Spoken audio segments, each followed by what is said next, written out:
a assisté finalement en à peine quelques jours à une liquidation d'héritage sans précédent, au sacrifice aussi de centaines de candidats du Parti socialiste qui avaient été investis et qui finalement ne le sont plus.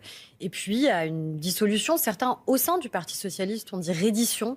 Et je vois que des grandes figures de la gauche, Bernard Cazeneuve, Carole Delga, par exemple, refusent tout simplement cette reddition, refusent que les valeurs, je pense notamment aux valeurs républicaines qui sont les leurs, et puis puissent se diluer pour espérer sauver peut-être une dizaine de circonscriptions. Aurore Berger, franchement, qui a quitté sa famille politique pour rejoindre Macron dès qu'il a été élu, qui va donner des leçons aux gens qui aujourd'hui vont rejoindre Mélenchon. Enfin, bon, je veux dire, il n'y a pas de mémoire en politique et on fait rarement preuve de nuance. On diabolise aujourd'hui cet accord, mais ceux qui le diabolisent, c'est ceux qui le craignent. En réalité.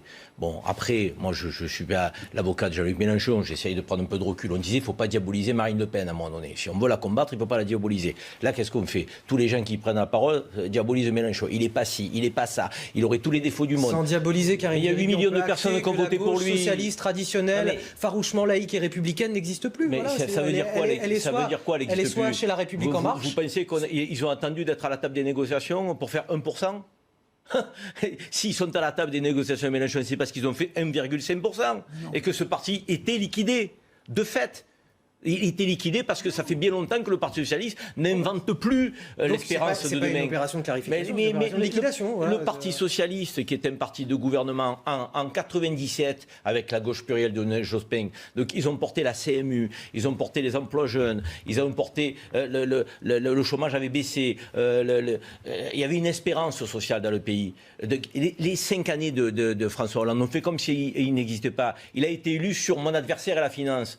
Au final, donc, les socialistes ont tous été déçus. Et plus que ça, la gauche entière. Donc ça a été vu comme un échec. La preuve, il ne s'est même pas représenté. Donc la liquidation, elle était entamée par le quinquennat de François Hollande. Moi, je veux bien qu'on accuse Mélenchon de tous les maux concernant la situation du Parti socialiste, mais ce parti qui ne travaille plus intellectuellement depuis longtemps, qui n'a pas renouvelé ses cadres suffisamment... Est-ce que la marque Parti socialiste est bientôt morte alors? Non, je pense que c'est une fin de cycle.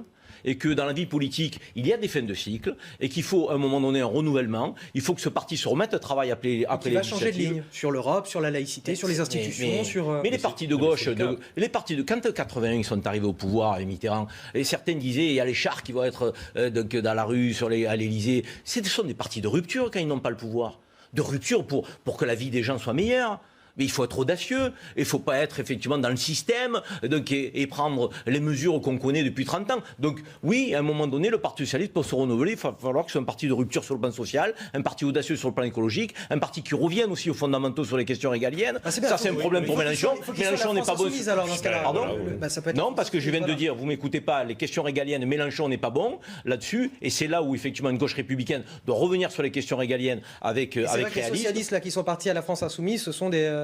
Mais c'est un accord conjoncturel. Mais vous pensez quoi? Que Jean-Pierre Chevènement et Nicolas Sarkozy, qui sont combattus toute leur vie et qui aujourd'hui soutiennent Emmanuel Macron, c'est cohérent?